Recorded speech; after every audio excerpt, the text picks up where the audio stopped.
Check 1, 2, check.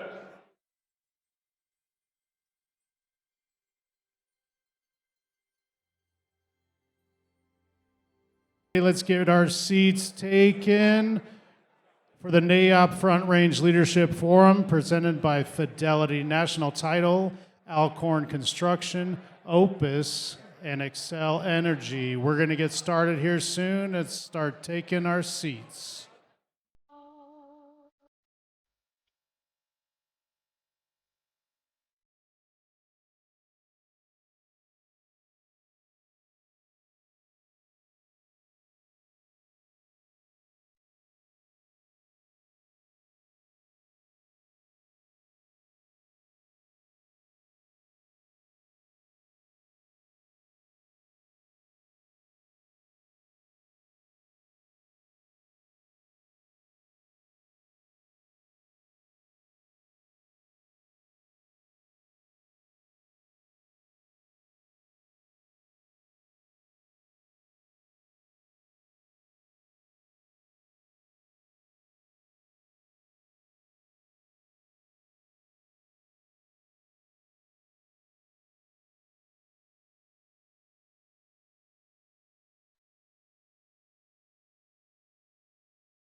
CoStar is proud to be the presenting sponsor of NAIOP's Colorado Fight Night 2025, the most electric night in Colorado real estate. From bold neon visuals to big deals being made, NAIOP Colorado Fight Night is where the commercial real estate market comes together. Plus, the raffle is a highlight. Incredible prizes with proceeds benefiting the Denver Children's Foundation. Meet your real estate ringers.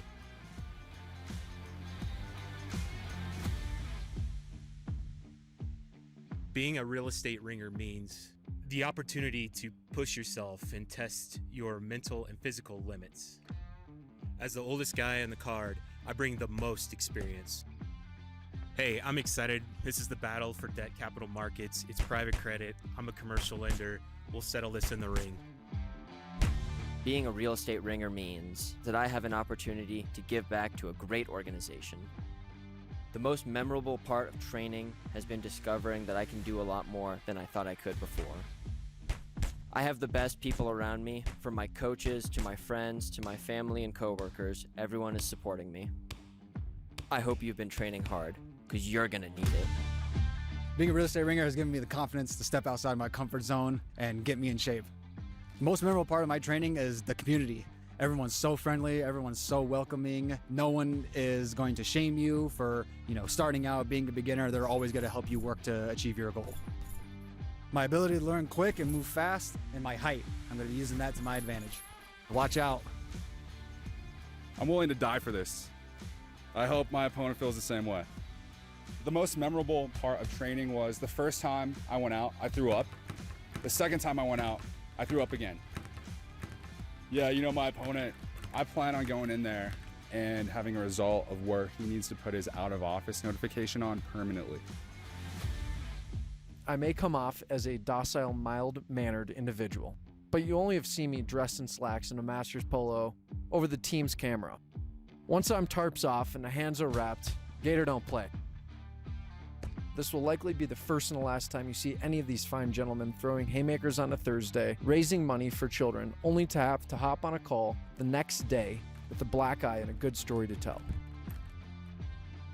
Being a real estate ringer this year means an opportunity to learn a new skill and help put together a good cause. Let's get hyped. Just want to apologize in advance for brokering that face.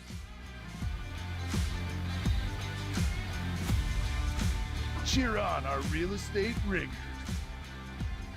This is the commercial real estate industry's biggest night. 700 leaders and non-stop energy. I want to hear the crowd get hyped. Let's get fired up for a cause that's bigger than all of us. Tonight, you're here for a good cause and a better time. Get ready for a night you won't forget. Let's go.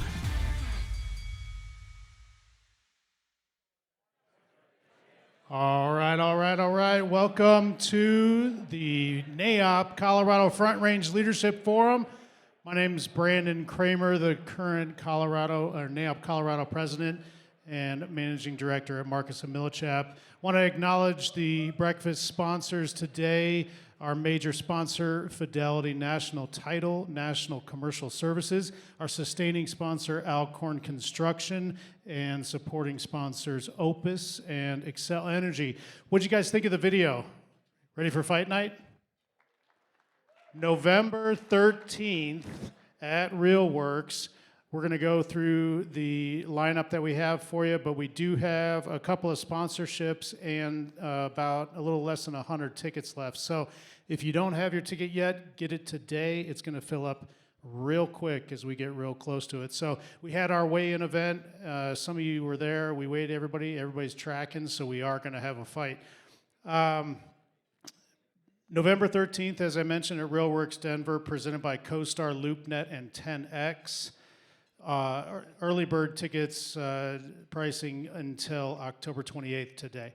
So if you are a real estate ringer, go ahead and stand up. Our first bout is going to be Alex the Ginger Assassin Adams with Westside Investment Partners, who's not here, versus James Sicario Gutierrez with Alcorn Construction. You guys can cheer him on. Second bout, Christian El Banquero Espinoza of Wintrust. There we go. Versus Mike Manos Di Frio Orneas with Forum Investment Group. I just saw him. There he is. And final matchup, Will Slick Willie Kloss of Quanta Partners versus Iron Andrew Taisung Sung with Sullivan Hayes Brokerage. Thank you again to all of our real estate ringers and the sponsors. So we've got a great event lined up for you today. We are expecting Mayor Johnston at exactly 7:45. Is that right? That's what we're told. All right, a couple announcements. December 4th, NAIOP and DEMCAR's annual holiday party at Mile High Spirits. Free for NAIOP and DEMCAR members, $50 for non-members. Open to everybody. That's a fun one. January 8th, annual economic forecast here at the Ritz. And be sure to mark your calendars for NAIOP's annual Awards of Achievement with maybe a different structure. We haven't figured that out yet. February 26th. Always check the NAIOP website for more details. After this event, which we always do, there's going to be a membership booth over here in the back corner. I'll probably be there. A couple more board members will be there. But if you are not a member or you have interest in learning more about becoming a member, meet us back there after the event, and we'll fill you all in about what it's about. So,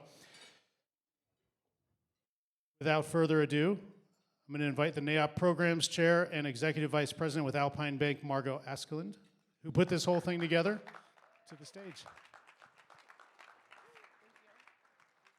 Good morning, everybody. Thank you all for being here. I know it's a little earlier than we normally start, and it's getting cold, feeling like winter, so it's great to see all of you here. As Brandon said, I'm Margot Askeland. I'm this year's Programs Chair, and my day job is Executive Vice President at Alpine Bank in Cherry Creek. So we are just thrilled to present this year's Front Range Leadership Forum for you today. You're going to hear from some of Colorado's most influential leaders. But first, I want to take a minute to acknowledge and thank our committee members and our board members who helped put on today's program. Bill Ranshaw, Will Kloss and Kathy Barsnar. So thank you all so much for your help today. Yeah, big round of applause. It's not easy putting all these things together. So now please join me in welcoming our distinguished panelists. I don't see Mayor Johnston here quite yet, but he will be joining us. Arvada Mayor Lauren Simpson, Town of Castle Rock Mayor Jason Gray, and leading our discussion is our special guest moderator, Carlson. He is a past NAIOP president and current CEO and managing principal at Evergreen Devco. So please join me in giving a warm welcome to all of our panelists and moderator today. Yeah, good to see you. All right. Welcome, everyone. Thank you all for joining us today. And thank you for being on time, Mayors Johnston and Gray. He has the shortest commute as well. He does have the shortest commute, but he is also the most handled of anyone in this room. Yeah. Very scheduled, so we'll give Mayor Johnston some grace. But since this is both of your first time on the panel, or this forum, I wanted to, let our guests get to know you a little bit better. And I'll tell you, ChatGPT is a wealth of information when it comes to doing background research on someone. So, but I think first and foremost, it'd be fun for you each to share a little bit about your day jobs. You know, the mayor role in Arvada and Castle Rock is a part-time role. This is not a full-time job. And I know from ChatGPT, Mayor Gray, you get paid like a handsome sum of like $1,200 a month or something ridiculous. So not commensurate with the time you put involved. So how do you guys pay your bills? What is your kind of primary occupation besides being the leader of your city? Go ahead, Laura. All right. Well, you guys are going to love this. I run a cat rescue. I'm executive director of the Feline Fix in Commerce City. We are a nonprofit clinic. We do low cost. I don't want to say low income because we welcome all comers, except unless you have like a designer cat. If you bring in what is very obviously an expensive cat, we will tell you, please take that to a full-service veterinarian. But we are a high-volume spay-neuter clinic. We specialize in feral and stray cats, so we can handle some of those ones that may be lungers and biters. We have special tags for those guys. And then in addition, we handle your beloved babies as well. We do take pets, in particular low income. The Commerce City community is important that we serve, but we tend to serve the broader metro area as well. In particular, the entire northern Adams County portion of the metro area is serviced by us. And if you've adopted a cat, there is a very high likelihood it actually came through our clinic before you adopted it, because we are such a high volume. We're one of the leading providers of high volume spay-neuter services in the metro area. And then we rescue kittens and we teach them how to be amazing pets. In fact, we just had an adoption event on Sunday in Old Town Arvada, and we found 10 homes for kittens. So it was amazing. That's awesome. That's very, very cool. So if anyone's looking for a Christmas present for their kids, you know who to talk to. Lauren, I'm sure, can hook you up for a last-minute feline gift. So Mayor Gray, what's your day job down there in Castle Rock? So I've been in Castle Rock about 27 years now and own Crowfoot Valley Coffee for 26 years. I've been in the coffee industry for over 30 years, 38 years. Which included, I think, stints up in even Alaska. Yeah, so I was working for a coffee company in Alaska. That's where I moved from in 1998, down to Colorado. And it's a roastery, retail, and wholesale company in Castle Rock. Yeah, and I've heard there's some rave reviews for like a toasted marshmallow coffee you have down there, because you make your own, flavors, right? I don't know, about 7-8 years ago, maybe about that time, we started making our own syrups for the most part in-house. It's most of the syrups are junk, and so we started making our own. So I think it started with pumpkin like 10 years ago. There was an article about what kind of junk was in the pumpkin syrup from Starbucks, and I was like, oh, that's horrible. And I looked at ours, like, ours is the same, And so we started making our own from there. And then like the toasted marshmallows, the most ridiculous one is we make it actually from toasted marshmallows, and it takes 36 hours for my son to make it. He manages the store, and he's our head roaster and stuff, and he's the only one who trusts any. He's pretty particular. He gets that from his old man. So yeah, that's good. So it's a family business then. Yeah, my oldest son is the head roaster and manages the store for the most part. And then my youngest son just got back from Alaska. He's a full-time fishing guide up there from May until October 1st. Wow. And him and I actually were fishing yesterday, and big shout out to the CPW. We got a water rescue yesterday on 11 Mile Reservoir. Yeah, that's awesome. Yeah. Very cool. So is being a small business owner what got you into politics, or what shook you out of your happy coffee shop in downtown Castle Rock to being mayor now, second-term mayor of? Second-term mayor, yeah. I have about a year and 2 months left. You know, I was board of directors for Chamber of Commerce for 7 years. I was a board of directors and chair president for Downtown Merchants for 7 years, EDC and a few other things.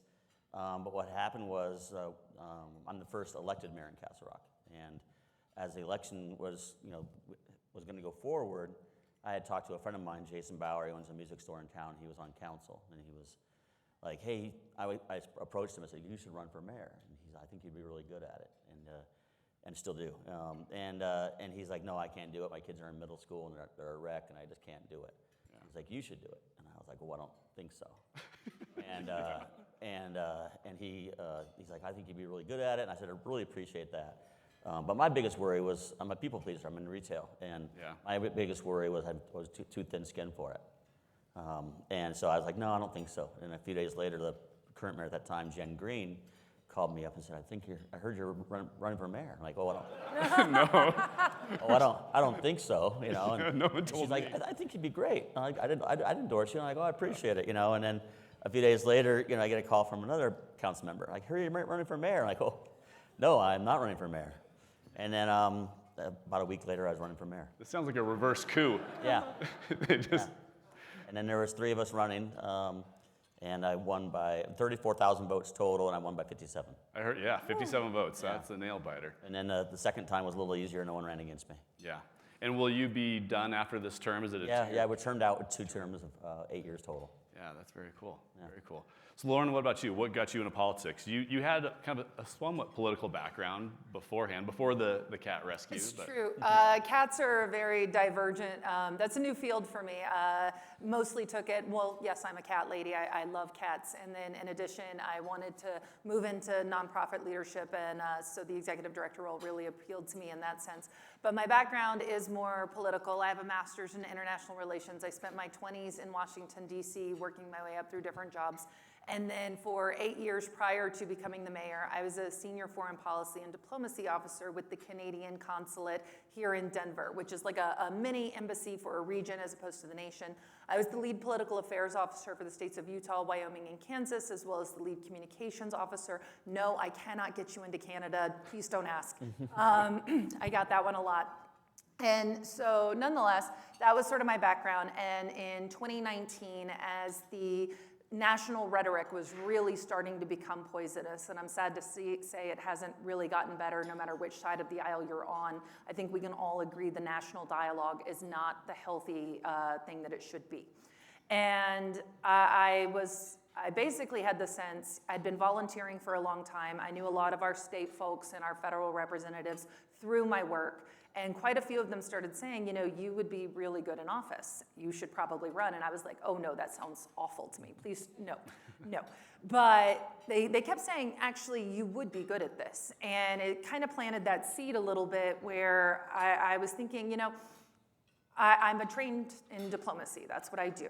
Maybe I can help try and keep the discourse in my city, in my home, just a little bit better, and be that person who keeps the sides from going to each other's throats, tries to keep things above the board a little bit. And as a result of that, I ran in 2019 when I had an open city council seat, won, and then it turned out to be the greatest thing I ever did. I loved being able to help my local community. I loved being able to have somebody call me and say, I'm at my wit's end with this issue. I can't take it anymore. Can you please help me, because I don't know where else to go? And together we were able to figure it out and solve real problems. And to me, that was a sense of reward and purpose I'd never had in any other aspect of my work. The mayorship, the previous mayor was termed out in 2023, and I decided to run for it, and well, here we are. I'm not the first person elected mayor, but I am the first woman elected mayor in Arvada. Yeah, which is awesome. Congratulations. Well, and speaking of elections, you both, there's nothing major on the Arvada or Castle Rock elections except for a bunch of city council seats are turning over. I think, in your jurisdictions. Do you guys have any candidates for council that you're supporting, or are you kind of staying out of the fray for each of you? Lauren, you go first, and then we have 2 open seats in Arvada this year. One of our at-large, which is a citywide seat, and District 3, which is Southern Arvada, are both open seats. And I am not openly supporting anyone because it goes to the role that I am the mayor. Look what the cat drug in. Yay! Good morning. Good to see you. There, good to see you, buddy. Thanks for coming. Morning, buddy. Morning, Michael. How are you? Good to see you, sir. Apologize, I had carpool this morning, so I had a little double duty. No, that's all right. We'll forgive you. Carpool is excusable. All right, go ahead, Lauren. All right. Yeah. So I'm not supporting openly because, as I like to say, as mayor, my job is to be the head of the city council. It is my job to work with whomever the people choose. Does that mean I don't have private thoughts behind the scenes? Of course I do.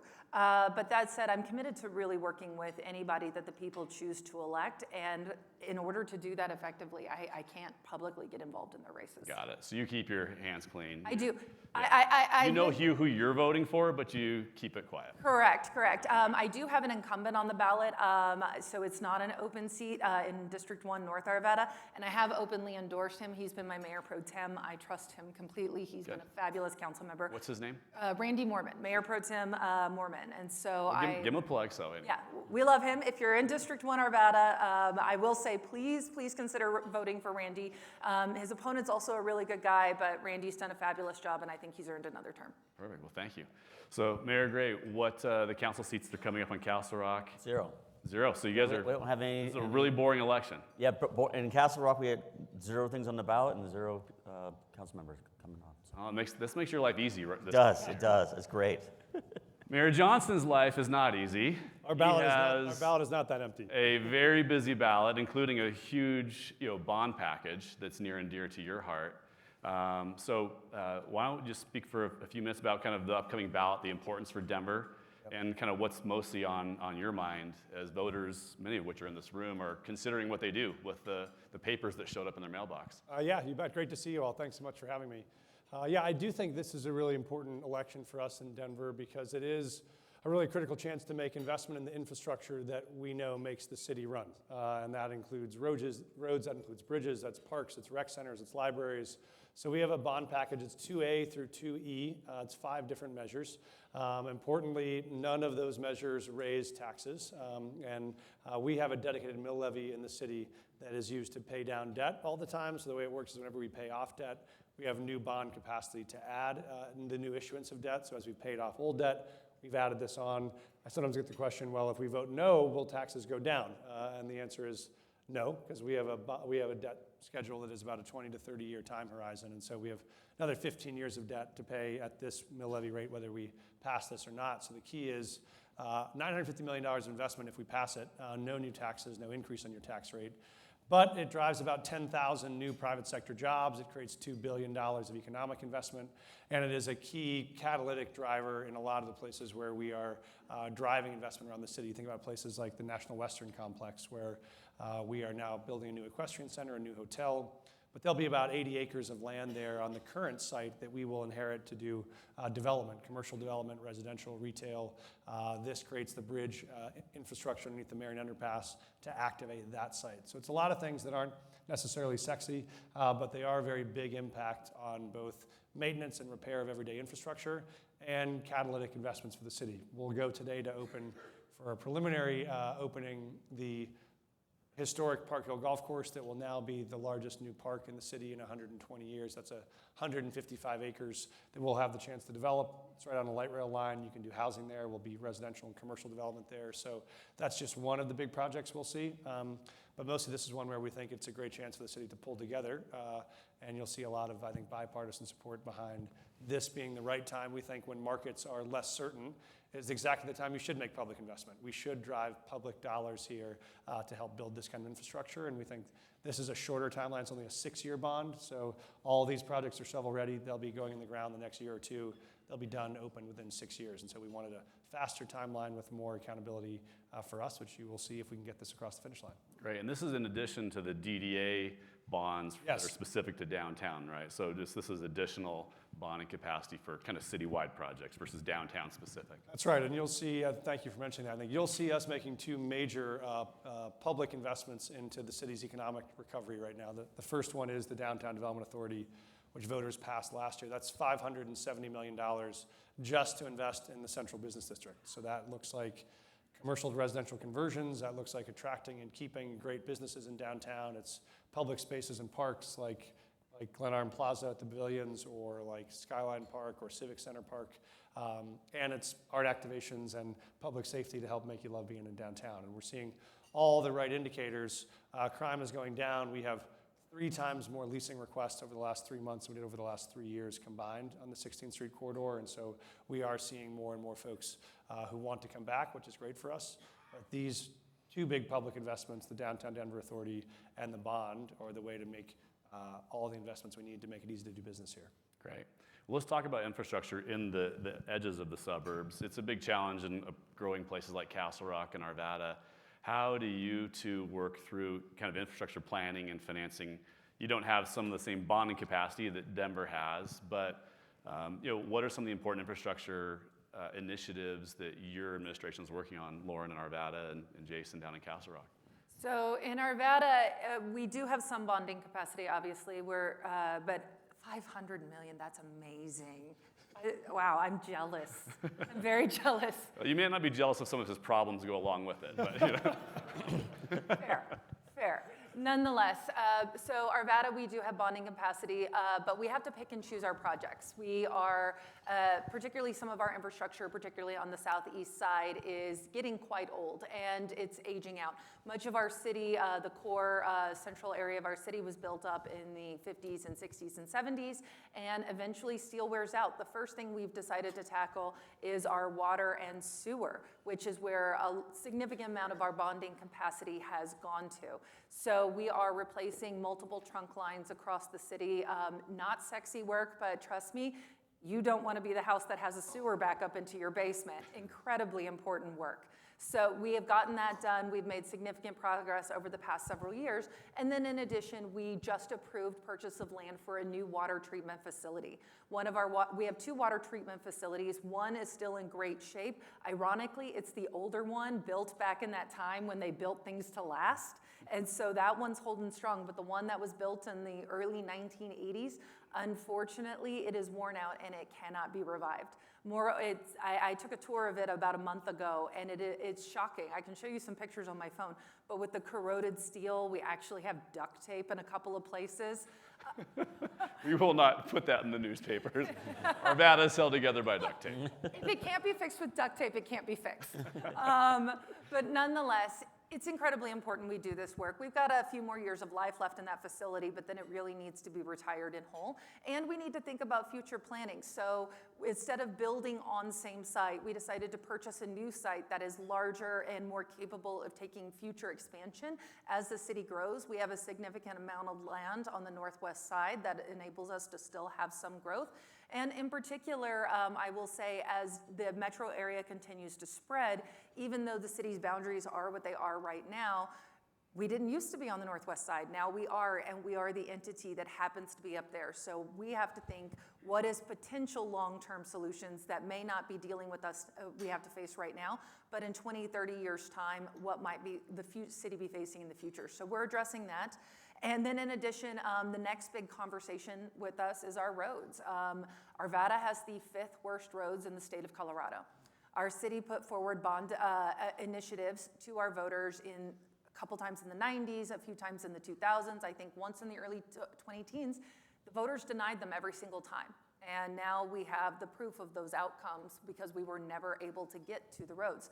So these are conversations we're having very intensely right now.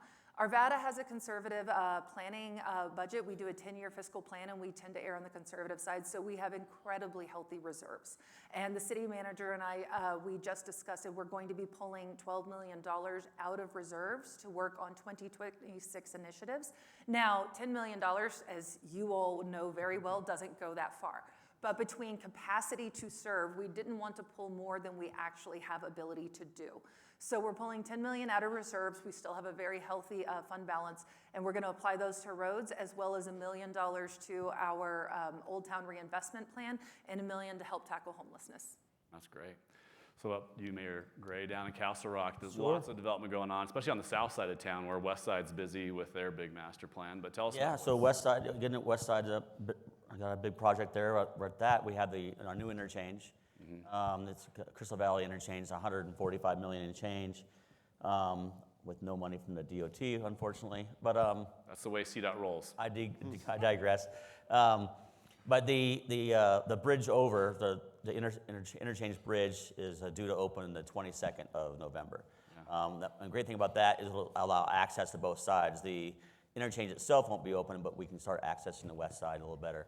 How did you fund that, Mayor? Is it through metro districts? Is it through a city PPP, COPs? What was the? A little bit of everything. So the town does do the majority of it, along with West Side, for $50 million from West Side. We were fortunate to get several $1 million from Douglas County as well, and we kind of all pulled it together and made it happen. It was a lot of cobbling for sure. Got it. And then today, we actually at 4 o'clock, if you guys are all welcome, we have a groundbreaking for the Brickyard and our new rec center. So that's a $450 million project from Confluence Companies and Castle Rock together. Yeah, that's fantastic.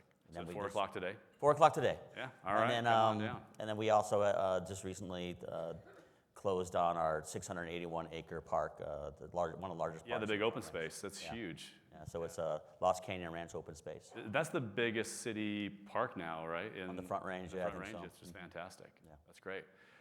So, Michael, you started out your administration with a homeless crisis. Now you seem to be in kind of like a financial crisis. I mean, it's been a tough year for budgeting reasons and all the cuts and things like that. How have you kind of navigated that politically? Because there's a lot of stakeholders in Denver. You've lots of loud voices who don't like their sacred cows being trimmed or thinned. So politically, has that been more than you expected? How's it gone? Just for you personally, I think no one signs up for a budget crisis. No one's like, what I want to do is take this job and cut a bunch of budgets.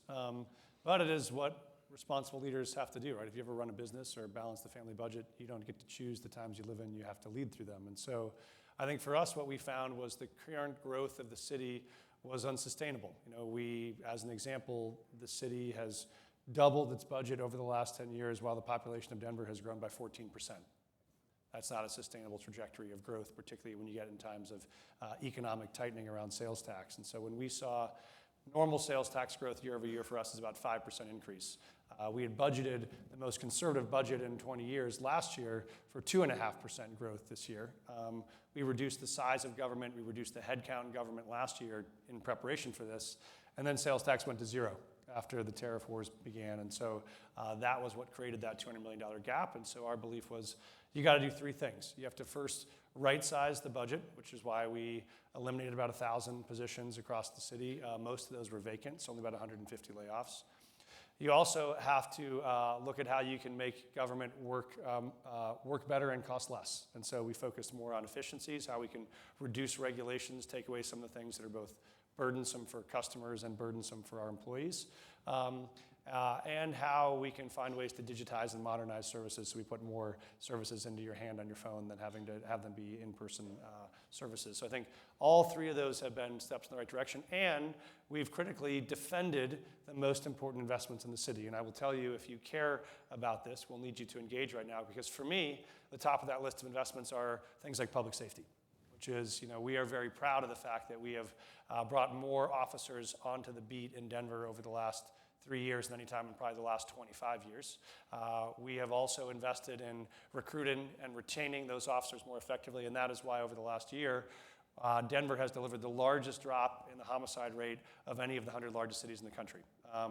That's great progress for us. That's why we have at the same time delivered the largest drop in auto theft of any large city, down about 80% in places like DIA and others. But that has worked because we've invested in public safety. You will see as we finalize the budget the next 2 weeks, a whole set of amendments from the far left that will come in to try to defund the police. We'll try to take money out of officers, reduce our police corps. You've probably seen this very public debate on our license plate reader infrastructure. Yeah. And I think this is one where I imagine, I won't prejudge this crowd, but I imagine the great majority of general pragmatic people in the city believe if you steal my car, I should be able to call the police and say, here is my license plate, have you seen this car? It turns out that works very effectively to have an infrastructure of 111 cameras across the city that, by the way, do not take a photograph of your face or of who's in your car. Literally all we do is search for a bumper with a license plate on it and identify where you are going. If there is a shooting in West Denver and an unidentified car, you would probably like us to be able to track where that car is. The notion that we would turn all 111 of those cameras off over ideology to make the city less safe, I think is crazy. But there are a small number of very loud voices that will push for that. So this is a moment where the people who run businesses in the city and live in the city and like to walk their kids and their parents around in the city should stand up and say, actually, no, I do believe it is common sense to make sure we, yes, put officers on the street, we, yes, pay them appropriately, and we, yes, use technology in appropriate privacy-protecting ways to make it harder to commit crime in the city. And so I am more than happy to fight that fight every day, but I will say we will need your help because it's sort of like Twitter. People believe 7 really loud people in your DMs are somehow representative of the entire city. That is not the case, but we need you to show up, stand up, send emails to council members, make phone calls, because the activists and advocates do that a lot of the time, and people make the mistake of believing that's where the whole city is. I think that's not where the city is, but we want not to turn back on the progress we made on public safety, and so that is the battle I'm in now and one I'm happy to fight. Yeah, we've been reading about it. Yeah, the loudest voices are not always the most representative voices, as you all know. I think one of the most important things as a leader is who you guys choose to surround yourself and also put in other positions of leadership within the city. And Mayor Johnston, I'd be remiss if I didn't personally thank you for convincing Brad Buchanan to come back. He was the best thing that happened to CPD in his initial time.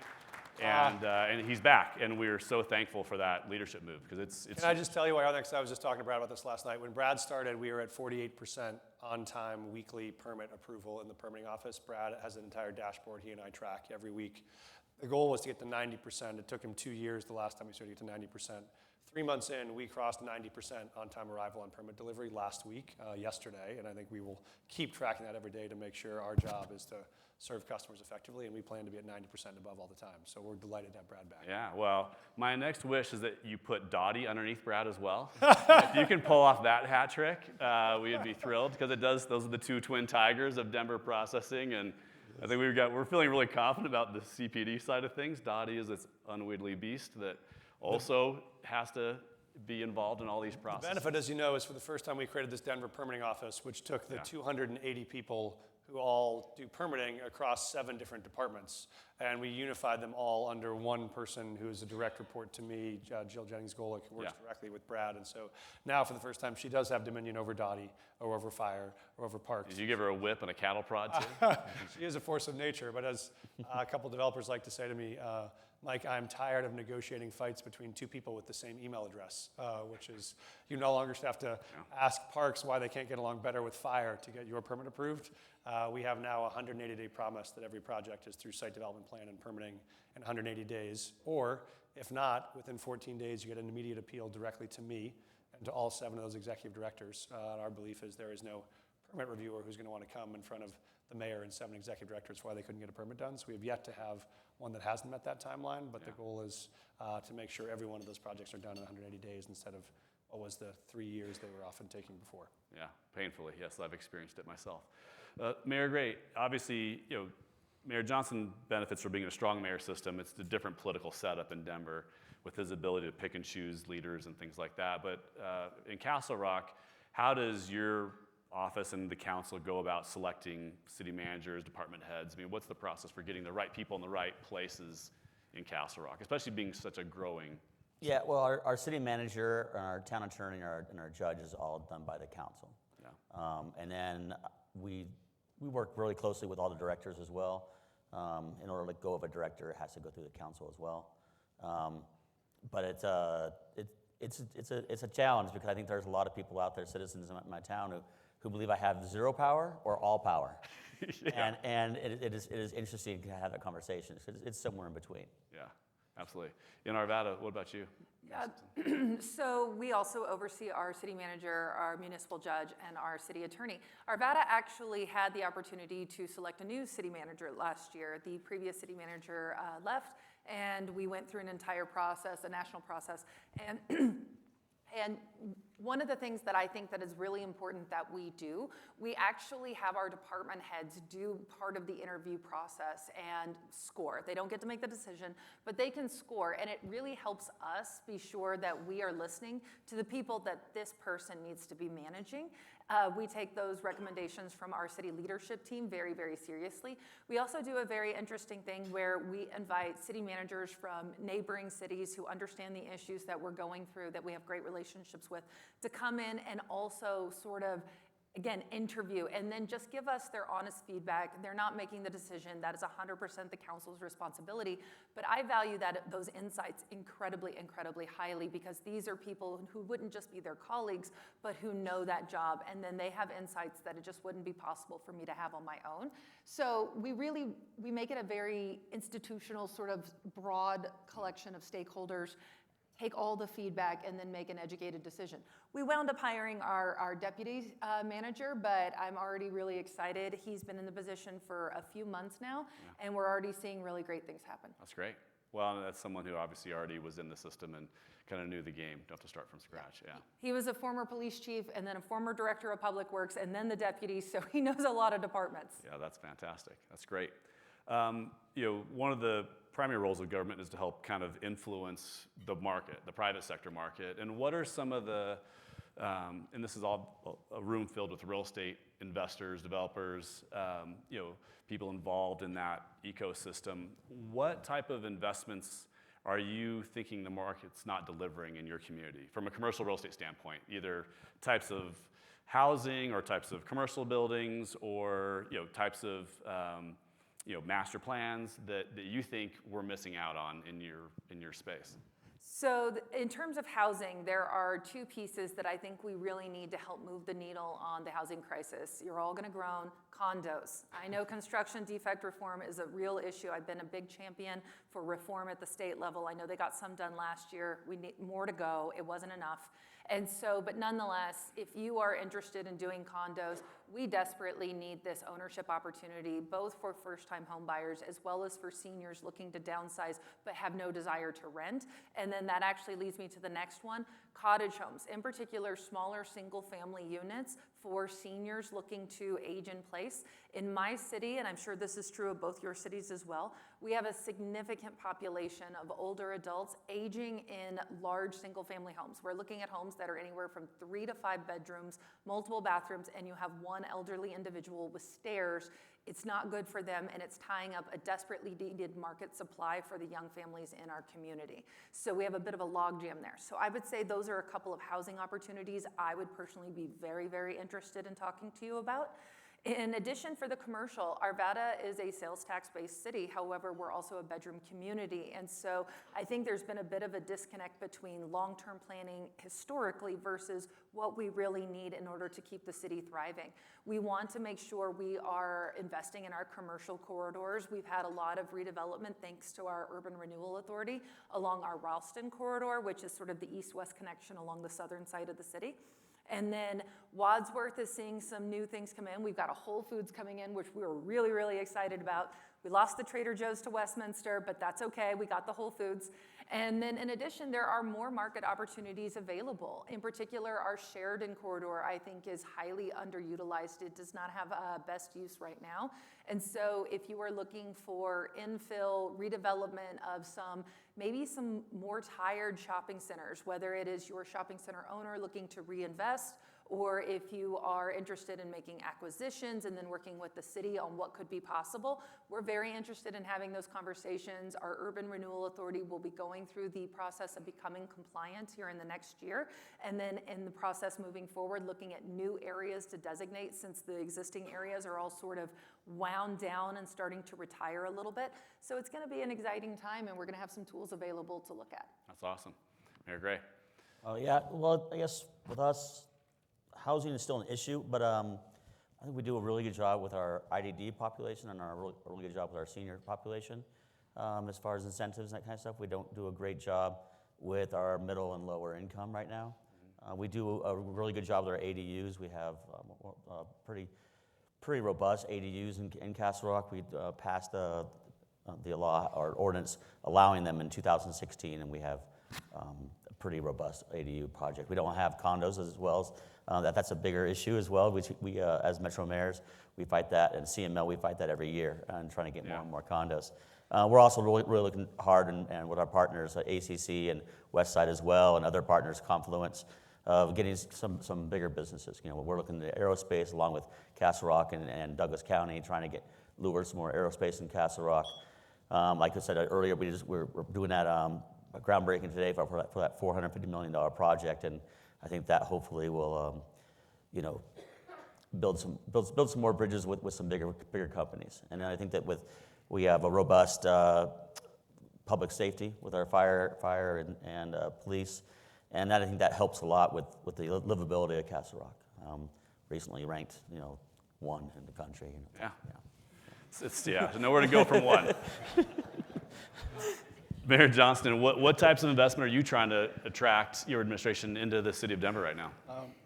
I think we are about to enter what I think will be the most catalytic era of growth in our lifetime in Denver. If you look at the series of transformational projects that we have teed up, and each of them are designed to be places that have residential, commercial, retail developments, all co-located in livable, walkable neighborhoods that are connected to public transit. So look at the constellation of these. You think about first our Denver Summit National Women's Soccer League Stadium, which is now at what we call Santa Fe Yards, which is Broadway and I-25. That'll be both new stadiums supported by residential, commercial, retail, all right there on light rail.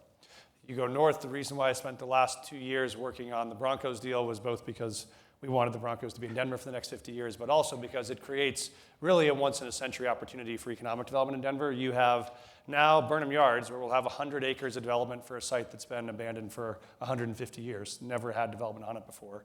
It both sits on light rail. It will sit on the new Front Range passenger rail line that will also run through that same site. So you could take a train from Pueblo or Fort Collins to a game on a Sunday to that site. That's 100 new acres. But critically then, when you Broncos move out of the current Mile High site, those 80 acres of the current Mile High Stadium then come back to the city's ownership.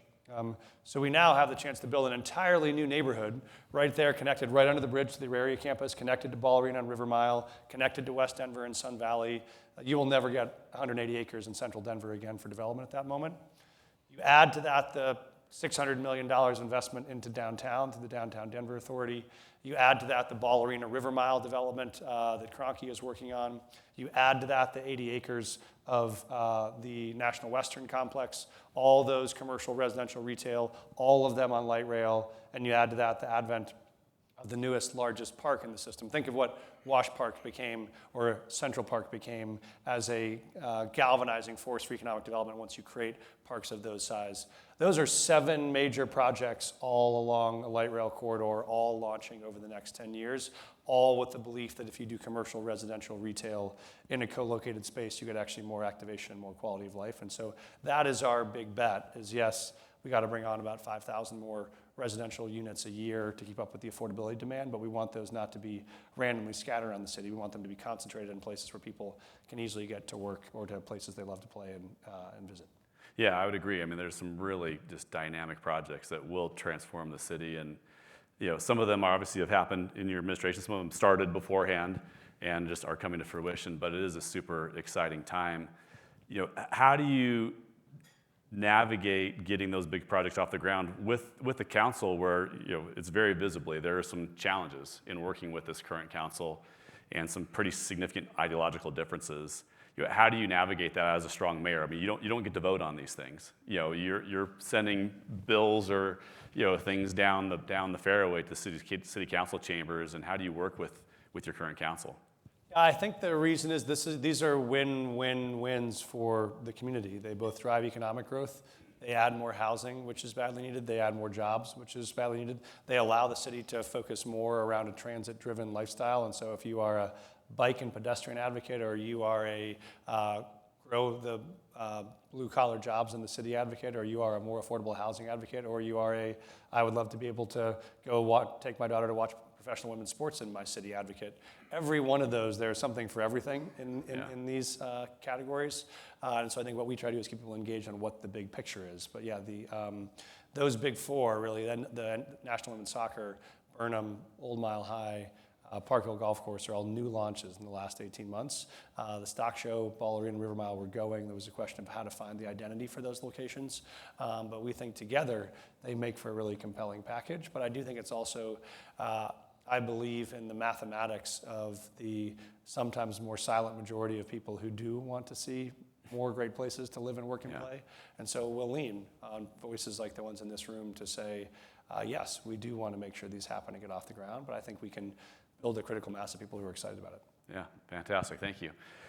Yeah. You guys in Castle Rock and Arvada may not have as much, I think, ideological differences maybe on your councils, but you certainly have your fair share of NIMBY, YIMBY types of issues, and that tends to be the polarizing topic in the burbs is, are you pro-growth or are you don't want any change, you want things to stay the same. How do you navigate that, Jason, in Castle Rock? I mean, again, there's been a lot of growth over many, many years. I'm sure you're hearing about it, daily in your coffee shop. People want to come and express their opinions, whether you want to hear them or not. How do you navigate those types of growth issues? No, it's a good point. When I moved there in 1998, we had 15,000 people. We're going to probably break 90,000 this year. I think we're in 13th or 14th largest town now, or municipality in Colorado, and that has its challenges. But I also try to tell people that growth is good. I mean, and it's hard sometimes and I get it when traffic is harder and that kind of stuff. It's traffic, and that's barely about it. Like that's if you have the complaints on one side and the pros and cons, the complaint is traffic, and then the pros everything else. And so I try to walk people through that, and let them know that without our growth, we don't have a hospital. Without that growth, we don't have another hospital coming online, while breaking ground next year. We're going to actually have a cancer center opening December 31st of this year, and that's a big deal. I mean, we have cancer in my family, unfortunately, and my wife got cancer in 2019.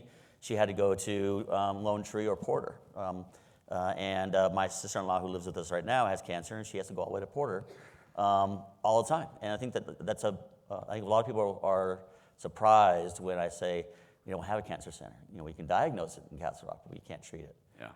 And with 49% of Americans who are going to get cancer, you don't want that hour drive, once every 3 weeks or 3 or 4 times a week or whatever it is. To have it in town is a big deal, and so I try to lean on the positives, try to lean on the amount of open space that we have now, and compared to 7 years ago when I started, and we doubled our open space from 1881 to 2018, and then 2018 to now, we over doubled our open space, and I think that's a big thing as well. And we've brought online a lot of police and fire, and brought down our crime as everybody else has, and it's a big deal. And I think it's hard though, like. You're right. Every single day I have an email or somebody who's upset about the growth, and I try to tell them, and walk them through the positives on it, and that can be difficult. Yeah, that's selling traffic jams is a hard sell there. So if you can pull that off, you are a very good politician. Lauren. So I second what Mayor Gray has said. It can be a real challenge. In particular, NIMBYism, not in my backyard, has been fairly pervasive for a while now. I know none of you are strangers to it. What's interesting to see over the last few years is we've seen the rise of the YIMBY movement to counter it. And I will say we've had an organized YIMBY group in Arvada actually come on board and start to help us be those voices at the table that Mayor Johnston. It really does help us when people speak up, because I like to say a lot of times when I take it with residents, it's too much to try and take the whole broad spectrum. People if they don't have a background in this, if they haven't studied it, it can be really overwhelmed on information and they don't internalize it. So I try to tackle it parcel by parcel based off of what is their specific concern that's getting to them. Is it that there is a development happening in their neighborhood? For instance, we recently had a very contentious hearing over the rezoning of a closed elementary school. The school has been closed for 6 years. It's been costing the school district $1 million a year to maintain the vacant property. Those are dollars that could be going into open schools with children in the building, and that's really important. Frankly, I think the developer brought forward a really, really thoughtful proposal, and it's probably the best that neighborhood's gonna get. But the neighborhood was heavily opposed because it wasn't exactly what they know. And I respect that. I really respect the fact that change is hard, and in particular, it can be discomforting. So I always try to go from that place of understanding with residents and appreciating where they're coming from and what is at the root of their concerns and trying to walk through. I think ultimately we landed on a great solution. We did approve the rezoning, and the neighborhood didn't scream at us because when we were on the dais, we elucidated exactly what the rationale process was, why we think this works, and I appreciate the fact that instead of screaming at us at the end, we had people come forward and say, we know you have to make tough decisions. We appreciate the thought you put into this. So you can reach those places with folks. Arvada has different character along different corridors. Our southeast side of the city is far more urbanized than our northwest side of the city, which actually poses a bit of a challenge looking towards long-term planning with the northwest side of the city. This is historically farm properties, big open spaces, beautiful mountain vistas, and a lot of horses. People who live out there enjoy their trail systems and their quiet lives and their views, and they don't want to see that change. However, we're also looking at the intersection of the highways 72 and 93 corridors. That's Boulder down to Golden and further south and moving east. And so these are significant opportunities where we have mountain rail, not Front Range, but we have mountain rail coming through, which we are very excited about. And in particular, we've had a lot of opportunities for high industrial manufacturing, such as Quantum Commons. Our new quantum research facility is up that way, and we're hoping that spurs more of this. So there are opportunities, but I think a lot of it is about planning with the character of the community in mind. We're using a new term in Arvada called SIMBY, which is compatible in my backyard. So when Quantum Commons came through, and we were talking about design, I said, you know what? Maybe a big glass building, which is very modern, wouldn't work over here. But you know what would? Some stone and some wood, and make it more earthen and look. And just those small changes that can be done can completely move the needle from public opposition to public acceptance. That's great. Well, we're going to lose, I think, Mayor Johnston here in a minute. Before we open up to questions from you all, I did want to ask a fun closer. Who's going to have the better finish to their season? The Nuggets, the Broncos, the Avalanche.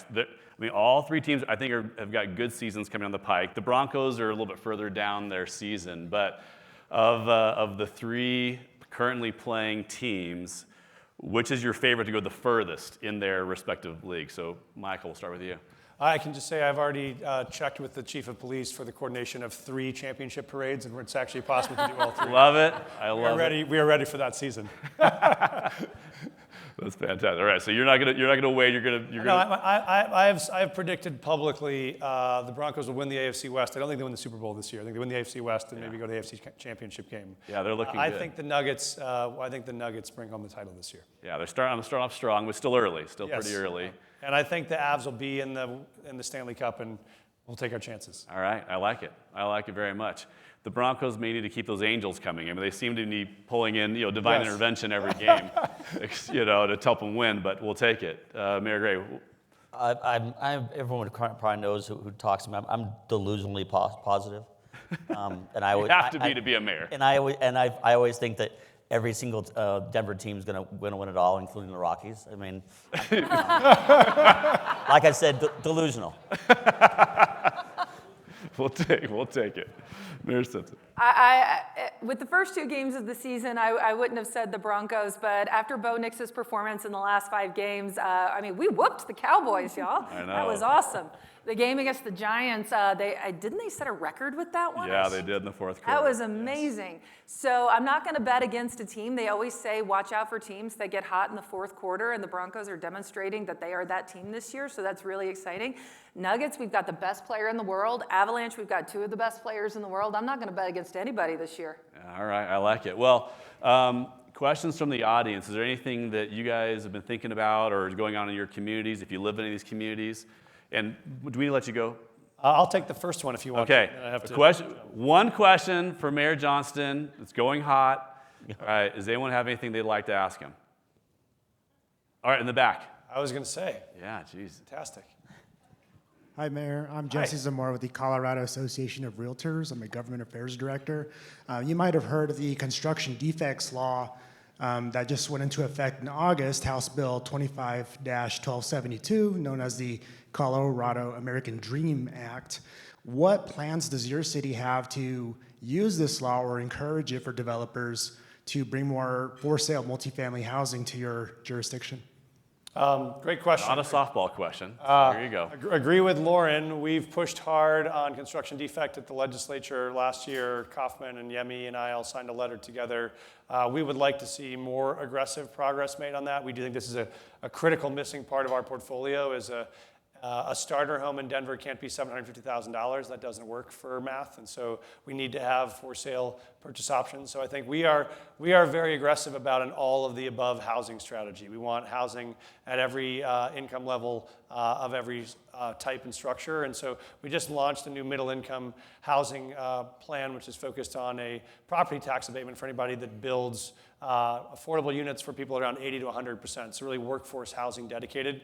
We thought we'd get 500 units out of that. We've got about 1,200 so far this year. And so we are doing everything we can to stimulate and drive growth, including making permitting go much faster so it costs people less. And so we're excited about the prospect of this. We'll do everything we can to incentivize more people to use it here. And we would keep pushing for more progress going forward, because we think the more you can build for sale ownership in the city, the more people we'll have who are teachers, nurses, firefighters who can afford to stay in the city and not move out. And so I think that for me is a huge win. I do want to say 2 quick thank yous before I go.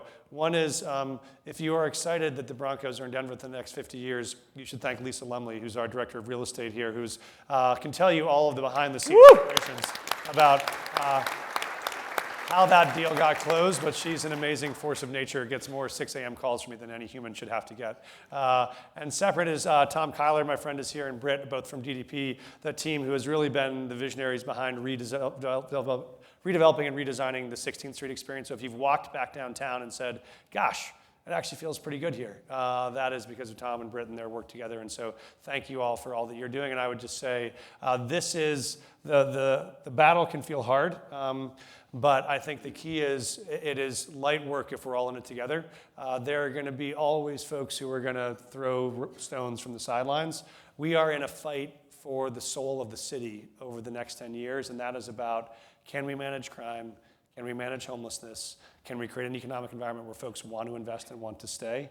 We think we have the fundamentals to do that, but if this were easy, it would have been done already. And so we are going to get resistance, we're going to get pushback. We're going to need you to have our back on those battles for us to close those deals. And so I would just say thank you for all you've done to push us to get here.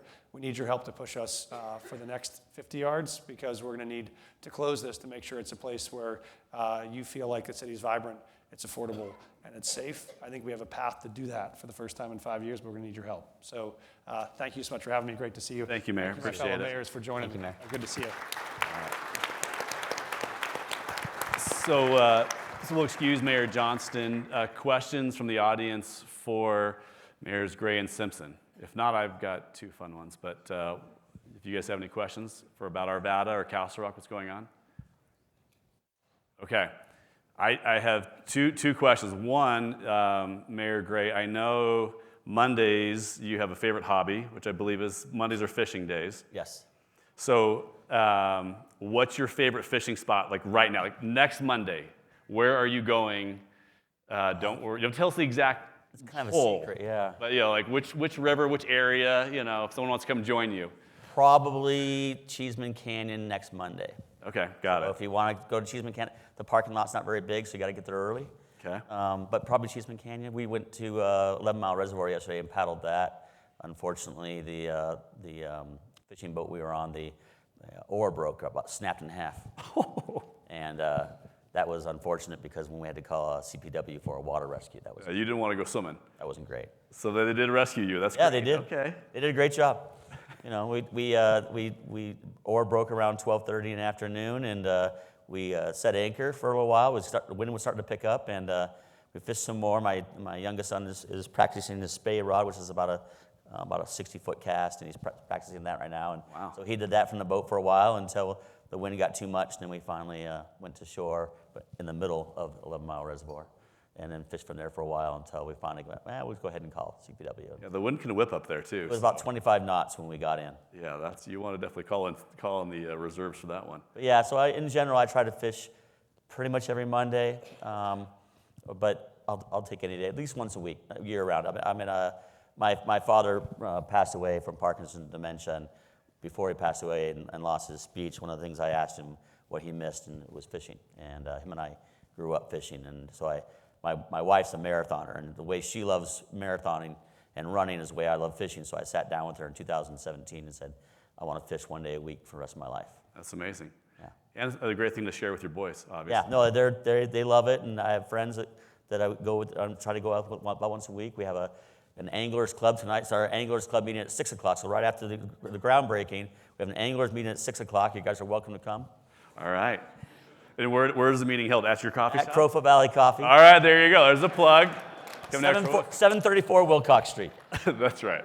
There we go. Please don't ask me about fishing. I will not ask you about fishing, but I do understand there is is it a green chili tater tot that's your favorite in Old Town Arvada? I know you're a small business person, and you're a big champion of Old Town Arvada. So tell us about the green chili tater tots and where they should go to get this amazing treat. Well done. So we had the local news stations in Old Town for celebrating a Fourth Friday, and they had me on, and they tried to get me because if you've been to Old Town recently, you know we have a lot of Mexican food restaurants in Old Town right now. I'm really sorry, I don't control the tenant mix. I swear, when I saw both the Wapos and the Renegade Burritos, which are number 5 and 6, I went, oh, I'm gonna catch so much crap for this. But nonetheless, they tried to get me on the news being like, what is your favorite Mexican food place in Old Town? And I said Cochino Taco, but it's not because of the tacos. It's because they have green chili tater tots. And I'm not even a tater tot person, but these things are the devil. And so they are my favorite guilty pleasure in Old Town, along with the pickle fries at Schoolhouse. Okay, all right. So we got 2 very healthy snacks the mayor will recommend. So I just want to thank you guys for taking the time. You're very busy. Again, I want to remind everyone, with all due respect to Mayor Johnston, he gets paid for his job, and it is a full-time job in Denver. For you, this is a labor of love. You have other full-time jobs, you have families, you've got important hobbies like fishing, and it's a big sacrifice. So it is truly public service, especially in the suburban communities, for your role. So let's give these 2 wonderful public servants a round of applause for joining us today. And with that, I'm going to turn the time back over to whoever the next person is on the magic agenda. So thank you, guys. Thank you all. Thank you.